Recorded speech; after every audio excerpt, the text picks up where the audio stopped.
Assalamualaikum warahmatullahi wabarakatuh. Kami dari grup 6 dengan tema Demokrasi Indonesia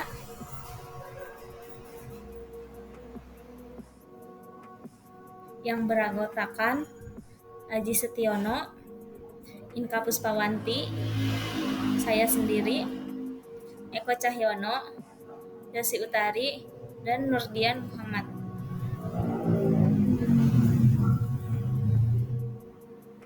Pengertian demokrasi Indonesia. Demokrasi Indonesia adalah sistem pemerintahan yang menempatkan rakyat sebagai sumber utama kekuasaan. Dalam demokrasi ini, keputusan-keputusan pemerintah dibuat berdasarkan kehendak rakyat melalui proses perwakilan atau pemilihan umum. Semboyan demokrasi di Indonesia adalah dari rakyat, oleh rakyat, dan untuk rakyat. Baik, akan dilanjutkan oleh rekan saya. Ya baik teman-teman, di sini saya akan melanjutkan. Saya akan menjelaskan mengenai sejarah demokrasi Indonesia. Yang pertama, ada masa awal kemerdekaan yang dimulai pada tahun 1945 sampai dengan tahun 1959. Yang dimana setelah Indonesia memproklamasikan kemerdekaannya pada tanggal 17 Agustus 1945, sistem pemerintahan bangsa Indonesia menganut demokrasi parlementer, yang dimana pada masa ini kekuasaan eksekutif berada di tangan Perdana Menteri yang bertanggung jawab kepada parlemen atau DPR. Kemudian yang kedua, demokrasi terpimpin, yaitu dimulai pada tahun 1959 sampai dengan tahun 1966. Ketidakstabilan politik mendorong Presiden Soekarno untuk mengeluarkan Dekrit Presiden tanggal 5 Juli 1959 yang membubarkan konstituante dan memberlakukan kembali Undang-Undang Dasar 1945. Pada periode ini disebut demokrasi terpimpin, di mana kekuasaan politik dipegang oleh Presiden Soekarno.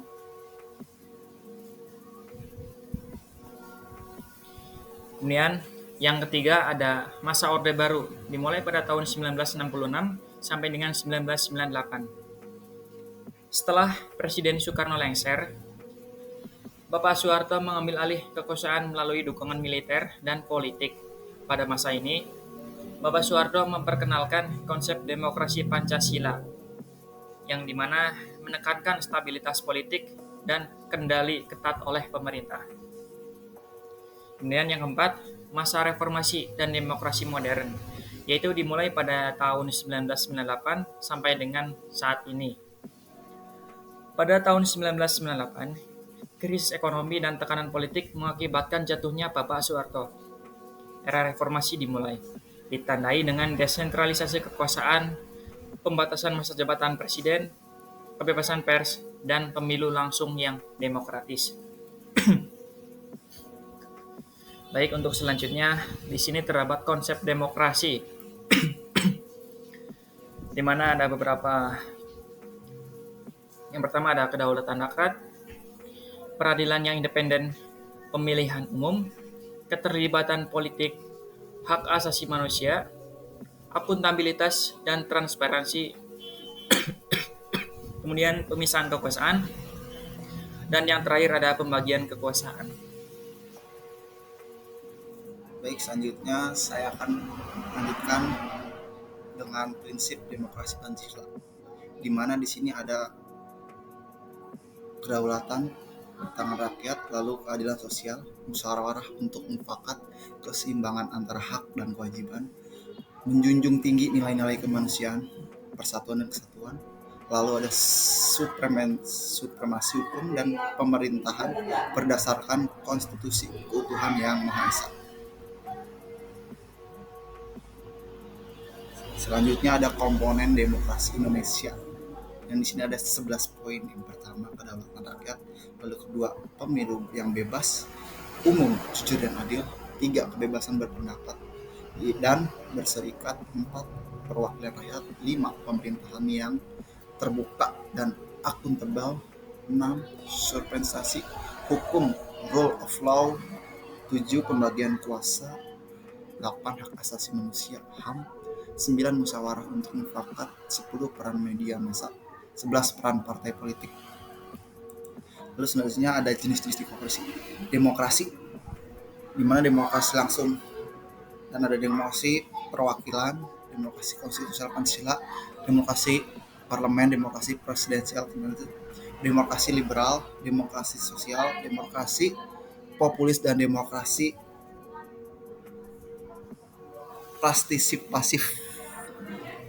Baik, kita akan atau di masa di mana demokrasi calon pemilihan bupati dan gubernur, yang dimana kita harus memilih dengan secara adil dan amanah. Selanjutnya akan saya serahkan kepada rekan saya untuk menjelaskan.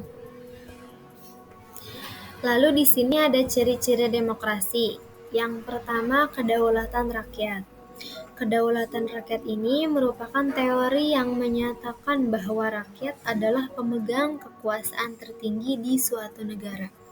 Dalam Undang-Undang Dasar Negara Republik Indonesia atau biasa kita sebut dengan UUD 1945, kedaulatan rakyat tercantum dalam pasal 2 ayat 1 yang menyatakan bahwa kedaulatan berada di tangan rakyat dan dilaksanakan menurut Undang-Undang Dasar. Kemudian ada pemilihan umum. Warga negara memiliki hak untuk memilih pemimpin dan wakil pemimpin melalui pemilihan umum yang dilakukan secara berkala, bebas, adil, dan transparan. Kemudian ada kebebasan berpendapat. Kebebasan berpendapat adalah hak setiap orang untuk menyampaikan pendapatnya secara lisan atau tertulis, baik di muka umum maupun melalui media sosial. Nah, kebebasan berpendapat ini merupakan dari hak asasi manusia. Dalam penyampaian pendapat, setiap orang harus bertanggung jawab atas pendapatnya dan hindari perkataan dan ekspresi yang dapat menyinggung orang lain atau kelompok lain.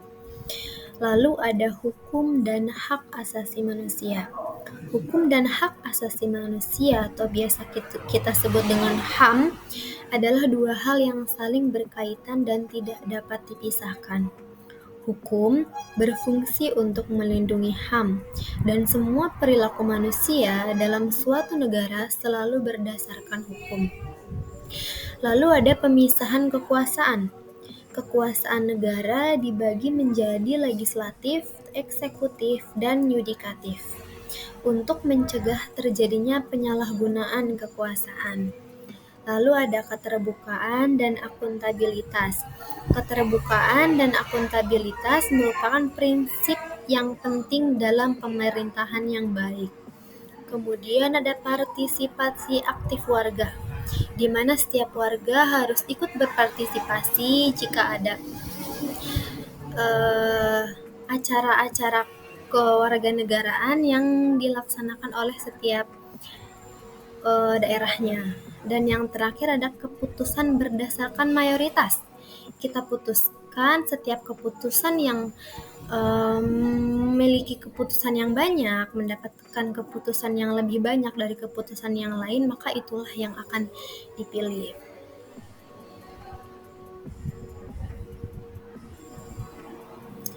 Lalu ada contoh demokrasi di Indonesia.